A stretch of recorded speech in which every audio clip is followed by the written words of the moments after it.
সুপ্রিয় দর্শক, আসসালামু আলাইকুম। আপনারা যারা অষ্টাদশ শিক্ষক নিবন্ধন পরীক্ষায় চূড়ান্তভাবে উত্তীর্ণ হয়েছেন, মূলত আজ থেকে আপনাদের ষষ্ঠ গণবিজ্ঞপ্তির আবেদন শুরু হতে যাচ্ছে।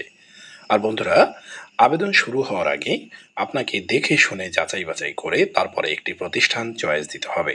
আপনি সর্বমোট 40টি প্রতিষ্ঠান চয়েস দিতে পারবেন। 40টি প্রতিষ্ঠানের মধ্যে আপনি প্রথম দিকের প্রতিষ্ঠানগুলো অবশ্যই জেনে শুনে ভালোভাবে খোঁজ খবর নিয়ে আপনি আবেদন করবেন।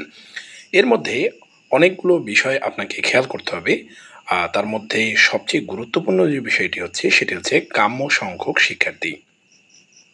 হ্যাঁ বন্ধুরা, মূলত আজকে আপনাদের মাঝে আমি আলোচনা করব কাম্য সংখ্যক শিক্ষার্থী অনুপাত নিয়ে। তো সম্পূর্ণ ভিডিওটি শেষ পর্যন্ত দেখতে থাকুন।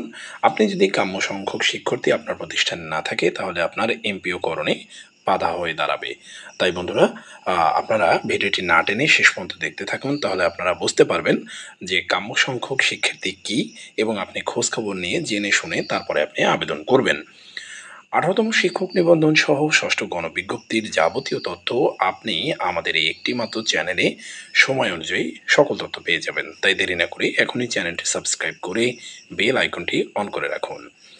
এছাড়া ফলো দিয়ে রাখতে পারেন আমাদের ফেসবুক পেজে। তো বন্ধুরা, আমরা মূলত আগেই প্রতিষ্ঠানের ধরন জেনে নেব। আর প্রতিষ্ঠানের ধরন জানার আগে কোনগুলো মফস্বল এবং কোনগুলো শহরের ভিতরে পড়েছে সেটি আপনার জানা দরকার। তাই আমরা এখানে চারটি অবশ্যই ফলো করব। আমরা প্রথমেই দেখতে পাচ্ছি নিম্ন মাধ্যমিক যে প্রতিষ্ঠানগুলো রয়েছে, এটি শহর হবে মোটামুটি দূরত্ব 1 কিলোমিটারের মধ্যে। আর মফস্বল বলতে বোঝানো হয়েছে 3 কিলোমিটার দূরত্বে।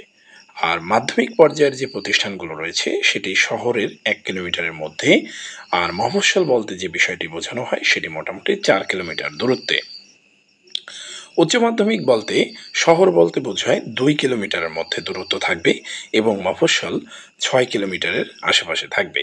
তো এই আমরা দেখলাম মফস্বল এবং শহরের মধ্যে পার্থক্য। এবার আমরা মফস্বল আর শহরের বিষয়ে কাম্য সংখ্যক শিক্ষার্থীর অনুপাতটা দেখে নেব, যাতে করে আপনাদের আবেদনে আরও সহজ হয়ে যায়।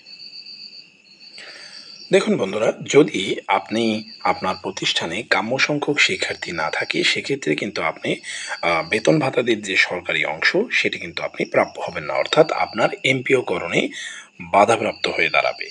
আমরা সেই কাম্য সংখ্যক শিক্ষার্থীর অনুপাতটা নিয়ে এখন আলোচনা করছি। মূলত প্রতিষ্ঠানের ধরন হচ্ছে বিদ্যালয় নিম্ন মাধ্যমিক ষষ্ঠ থেকে অষ্টম শ্রেণী পর্যন্ত। শহর অঞ্চলে সহশিক্ষা বা শুধু বালক প্রতিষ্ঠানের জন্য 200 জন শিক্ষার্থী থাকতে হবে। আর শুধু বালিকাদের জন্য 180 জন শিক্ষার্থী কমপক্ষে থাকতে হবে। অর্থাৎ নিম্ন মাধ্যমিক স্কুলে শহর অঞ্চলে বালক বালিকা যেখানে রয়েছে সেখানে 200 জন এবং শুধু বালিকা মিনিমাম 180 জন থাকতে হবে। মফস্বল অঞ্চল যেগুলো রয়েছে, অর্থাৎ আমরা মফস্বলের দূরত্বটা দেখতে পেয়েছি, এর মধ্যে 150 জন থাকতে হবে বালক বালিকা যে সমস্ত প্রতিষ্ঠানে রয়েছে। আর যে সমস্ত প্রতিষ্ঠান শুধু বালিকা বিদ্যালয় রয়েছে সেখানে কমপক্ষে 120 জন থাকতে হবে। মাধ্যমিক পর্যায়ে ষষ্ঠ থেকে দশম শ্রেণী পর্যন্ত যে সমস্ত প্রতিষ্ঠান শহরে অবস্থিত সহশিক্ষা বা শুধু বালক প্রতিষ্ঠানের জন্য সেক্ষেত্রে কমপক্ষে 300 জন স্টুডেন্ট থাকতে হবে, অর্থাৎ কমপক্ষে 300 শিক্ষার্থী থাকতে হবে। আর শুধু বালিকা যেখানে রয়েছে সেখানে কমপক্ষে 200 জন শিক্ষার্থী থাকতে হবে। আর মফস্বল অঞ্চল যেখানে রয়েছে সেখানে সহশিক্ষা কার্যক্রম বা শুধু বালক যেখানে রয়েছে সেখানে 200 জন শিক্ষার্থী থাকতে হবে। এছাড়া শুধু বালিকা যেখানে রয়েছে সেখানে কমপক্ষে 100 জন শিক্ষার্থী থাকতে হবে। উচ্চ মাধ্যমিক পর্যায়ে শহর অর্থাৎ উচ্চ মাধ্যমিক ষষ্ঠ থেকে দ্বাদশ শ্রেণী পর্যন্ত যেখানে রয়েছে যে সমস্ত প্রতিষ্ঠানে পাঠদান করা হয়, শহর অঞ্চল যেখানে রয়েছে সেখানে মোট 450 জন শিক্ষার্থী থাকতে হবে, 300 প্লাস 150। আর যেখানে শুধু বালিকা রয়েছে সেখানে কমপক্ষে 200 জন শিক্ষার্থী থাকতে হবে। মফস্বল এরিয়ায় সহশিক্ষা বা শুধু বালক প্রতিষ্ঠানের জন্য 320 জন শিক্ষার্থী থাকতে হবে।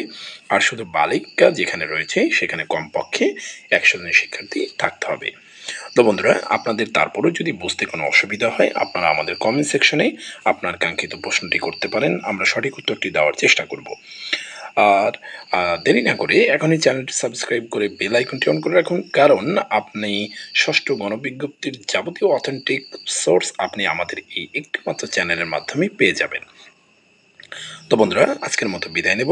আর বিদায় নেওয়ার আগে ভিডিওটি যদি আপনার কাছে গুরুত্বপূর্ণ মনে হয় তাহলে একটি লাইক দিয়ে অবশ্যই শেয়ার করে দেবেন। সেই চ্যানেলটি সাবস্ক্রাইব করার অনুরোধ জানিয়ে আজকের মতো বিদায় নিচ্ছি। আসসালামু আলাইকুম।